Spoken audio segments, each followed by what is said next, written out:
Se diagnostican 1.200, 1.300 niños y adolescentes con cáncer al año en España, y las enfermedades más frecuentes pues son en el 30% de los casos leucemia, sobre todo leucemia linfoblástica aguda infantil, y linfomas, ese grupo de leucemias y linfomas. Otro 30% lo constituyen los tumores cerebrales, que en su mayoría son tumores benignos. Y luego el resto, el otro tercio, pues está constituido por un grupo grande y variado de tumores, como puede ser neuroblastoma, tumores óseos, sarcomas, tumor de Wilms, tumores germinales, retinoblastoma. Quizá lo más importante es decir que los niños no tienen ni cáncer de mama, ni de colon, ni de próstata, ni de pulmón, que son los tumores más frecuentes en el adulto. Es decir, son enfermedades completamente diferentes que derivan de tejidos embrionarios y mesenquimales, a diferencia de los tumores del adulto, que son adenocarcinomas. Nada que ver. He dicho que es una enfermedad infrecuente y que sus síntomas son muy inespecíficos. Evidentemente están en relación con el lugar donde se origina el tumor, ¿no? Pues, si un niño tiene un tumor óseo, pues lo normal es que se presente con dolor y donde lo tenga, pues en una pierna, y con impotencia funcional, pues que el niño cojea, que le duele por la noche. Pero bueno, hay otros motivos, muchos motivos más frecuentes de dolores óseos en los niños que no sean de origen oncológico. La sintomatología es muy inespecífica, porque un porcentaje muy alto de tumores en la infancia se presentan de forma diseminada desde el diagnóstico, con lo cual pues la fiebre, la pérdida de peso, la astenia, el cansancio, el no encontrarse bien. Yo siempre digo que es muy importante escuchar a los padres, porque cuando los padres dicen que hay algo que no va bien, normalmente pues hay algo que hay que buscar y hay que hacerles caso, ¿no? Entonces, bueno, pues es importante que el pediatra en las revisiones haga una buena historia, una buena anamnesis, una buena exploración física, y que siempre escuchemos lo que tienen que decir los padres. En España y en los países de nuestro entorno y en países desarrollados, pues la supervivencia del cáncer infantil hoy en día ronda el 80% de los casos. Eso ha sido logrado con el transcurso del tiempo. Yo cuando empecé se curaban solo el 50% de los niños, ¿no? Quizá es importante señalar que en este 80% de los casos se incluyen tumores infantiles que se curan en el 100% de los casos, y también tumores que son incurables, cuya supervivencia es menor de un 20% a los 2 años del diagnóstico. Y esos son los que requieren desde luego nuestra máxima atención y trabajo y estudio. Han avanzado primero de todo los métodos diagnósticos. Contamos con nuevas técnicas que antes no teníamos. Por ejemplo, el PET-resonancia para hacer un estudio de extensión de los tumores, disminuyendo a cero la irradiación que se hace en esa prueba, ¿no? Han avanzado también métodos diagnósticos moleculares, de estudio molecular del tumor. Y en cuanto a los tratamientos, quizá el primer concepto más importante, y que ya llevamos trabajando en él mucho tiempo, es la mejor definición de los grupos de riesgo. Es decir, el objetivo de la oncología pediátrica, por supuesto, es curar al niño, pero provocarle las menos secuelas posibles. Entonces, si definimos unos grupos de riesgo en los que aquellos niños con tumores de bajo riesgo reciban menos tratamiento, el tratamiento justo que necesitan para curarse, pues eso en el largo plazo siempre va a ser una buena cosa, ¿no? De avances en los últimos 5 años, pues avances diagnósticos también que están en relación con la biopsia líquida, aquellos tumores que son de difícil acceso, estudio molecular de las alteraciones del DNA de los tumores para buscar dianas terapéuticas, estudios que tienen relación con el cultivo de células tumorales en organoides para enfrentarlas a distintas medicinas, ya no en cultivos celulares sino en organoides. Técnicas de tratamiento en radioterapia, como es la radioterapia con protones, y otras técnicas que están en relación con radioterapia. Desde luego la inmunoterapia, todo el campo de las CAR T-cells y todo esto que ya venía desarrollándose y que ahora en los últimos años pues ha sido más importante. El desarrollo en España de todo un programa de ensayos clínicos pediátricos que antes no existía. Los ensayos clínicos se hacían en adultos y ahora específicamente se hacen no solamente en niños, sino para tumores infantiles. y eso también es un avance importante, porque de los resultados de esos ensayos saldrán nuevos tratamientos para estos tumores que decía que eran incurables, ¿no? También decir que ha habido grandes avances en el manejo integral de los enfermos, ¿no? y quizá también en el cuidado en la última fase de la vida, en la atención a estos niños y a sus familias. También ha habido avances en el sentido de que hay una mayor preocupación, hay una mayor implicación y un muchísimo mejor manejo de los enfermos que no pueden curarse. La lucha contra el cáncer infantil consiste, por supuesto, lo primero en curar la enfermedad, estudiar muchísimo, contar con todas las técnicas que necesitamos y con todos los tratamientos que tenemos, ¿no? Pero pensar que el objetivo ya no solo es curar el cáncer, sino lograr que el niño sea un adulto sano, desde todos los puntos de vista, ¿no? Físico, psíquico, sociológico, espiritual.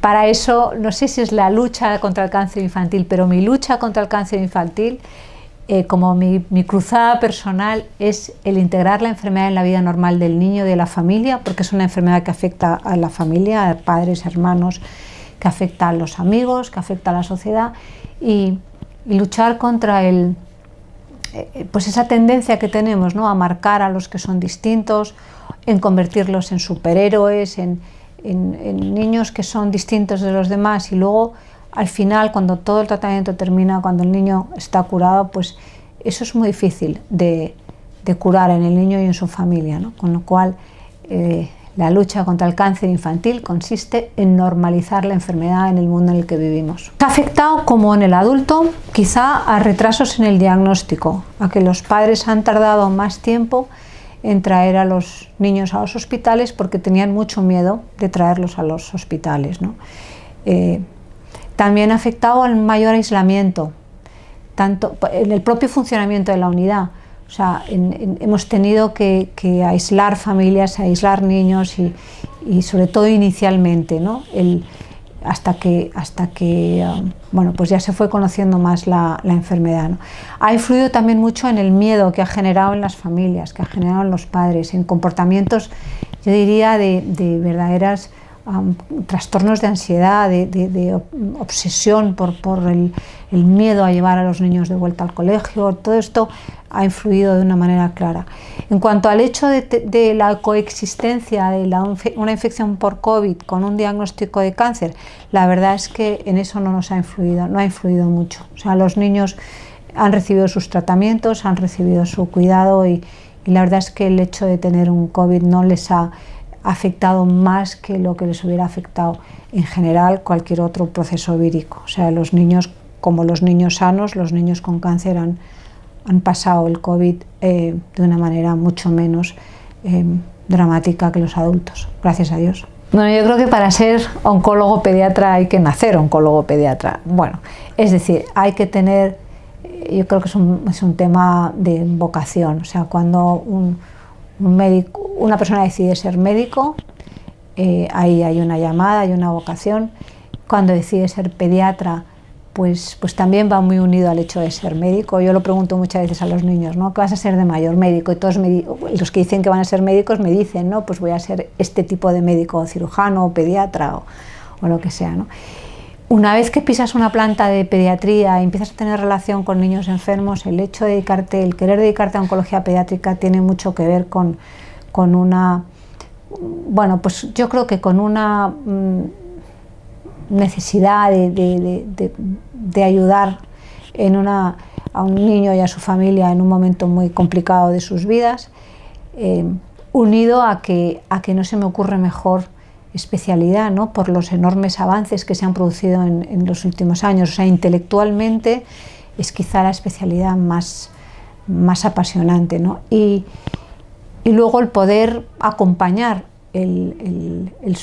bueno, pues el sufrimiento de unos padres, porque al final el niño vive su enfermedad día a día, y si le dejas y le permites que él integre toda la enfermedad y el tratamiento en su vida normal, pues nos da una lección de saber lidiar con las situaciones con las que nos tenemos que enfrentar en la vida, ¿no? Incluidas las de sufrimiento. Yo creo que que no es mi sufrimiento el problema, o sea, lo que hay que atender es al sufrimiento fundamentalmente de los padres, ¿no? Al miedo a la incertidumbre, a qué pasará, no sé, a levantarse cada mañana y darse cuenta de que tienen que cuidar de un niño enfermo. Eso es quizá lo que da sentido a sus vidas, ¿no? La verdadera cara de la maternidad y de la paternidad es el estar en este mundo para ayudar a un niño que tiene un problema. El proyecto de la Unidad de Hematología y Oncología Pediátrica del Clara Campal nace de, yo siempre digo que en parte nace de 15 mudanzas, es decir, de haber invertido mucho tiempo y mucho esfuerzo en formación en oncología pediátrica, en haber invertido muchísimo tiempo y muchísima ilusión en escuchar a los padres, tanto de niños en tratamiento como de niños que murieron, escucharles durante muchas horas, y comprender las necesidades y lo que decíamos antes, ¿no? Cómo apoyarles y cómo acompañarles en todo este proceso. Y luego el de repente toparme en mi vida con una familia que tiene un proyecto de centro de cáncer en el que la atención integral al enfermo, el interés por colocar al enfermo en el centro de nuestro trabajo y el apoyarnos en toda una manera de trabajar, pues fue posible. Y entonces, bueno, pues de ahí nace esta unidad y nace el concepto de, pues eso, de no solo curar al niño, sino lograr que sea un adulto sano, de cuidar de la familia, de agrupar a todo un grupo de especialistas en todas las cosas que necesitamos, todos los médicos que necesitamos para atender a nuestros enfermos, de trabajar codo a codo con enfermería, cosa que es importantísima y que es única en este grupo de hospitales, y luego contar pues con una dirección que te escucha, que te apoya, que pasa todos los días por la unidad y que nos pregunta cómo están los enfermos, que los conocen por su nombre, no sé, sentirte realmente acogido, entendido y con todos los medios técnicos a tu alcance, porque claro, al ser esto una rama pediátrica de un centro de cáncer, somos unos privilegiados en cuanto a medios, en cuanto a interés del personal, en cuanto a cómo todo un hospital se vuelca para ayudar a una unidad como esta. Es absolutamente impresionante. Nosotros adaptamos el hospital al niño, no el niño al hospital, y eso que se dice en una frase significa que todo un hospital, no un hospital como Montepríncipe, sino un grupo de hospitales se vuelca para ayudar a ese niño y ayudar a esa familia a unos límites absolutamente increíbles en cuanto a su atención cuando tienen que, pues no sé, por ponerte un ejemplo, si por ejemplo hay una familia con un niño recién diagnosticado de cáncer y esa madre va a tener un bebé en ese mismo corto espacio de tiempo, pues acogemos en la unidad a esa madre, a ese recién nacido, a ese padre, a ese niño enfermo. O sea, no separamos a la familia, ¿no? Y lo mismo al final de la vida tampoco, ¿no?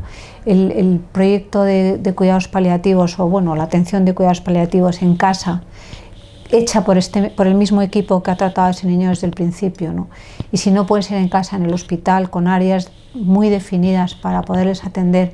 O sea, el grado de humanización de la medicina que hay en este grupo de hospitales es algo que no es de boquilla, sino que hay que vivirlo para entender que marca la diferencia. Evidentemente, si no tuviéramos los medios técnicos, pues no, o sea, caeríamos en la frustración, ¿no? De decir, bueno, pues vale, lo hacemos todo con mucho cariño, con mucha humanización, con mucho interés, pero no podemos curarlos, y sin embargo, al tener pues todos los profesionales que tenemos y todos los medios que tenemos, pues nuestros resultados son muy buenos. Somos un grupo multidisciplinar en el que entró la música al mismo tiempo que entró la medicina.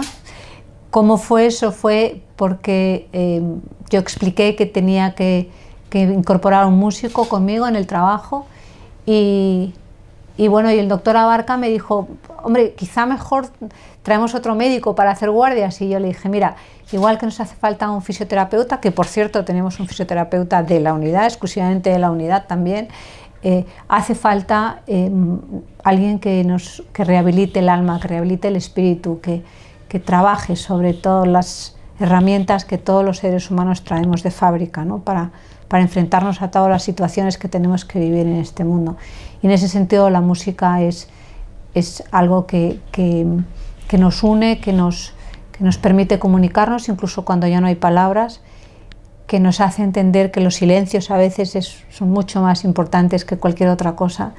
Y bueno, y así se incorporó la musicoterapia a la unidad. No es alguien que toque un instrumento para calmar a las fieras, no es eso, es todo lo contrario, es alguien que saca del ser humano lo mejor que tiene y que además pues dirige todo un proyecto educativo en la unidad y todo un proyecto de voluntariado, todo un proyecto de atención psicosocial que a mí me parece que también es único por el hecho de trabajar de forma tan unida, ¿no? tan alrededor del niño y su familia.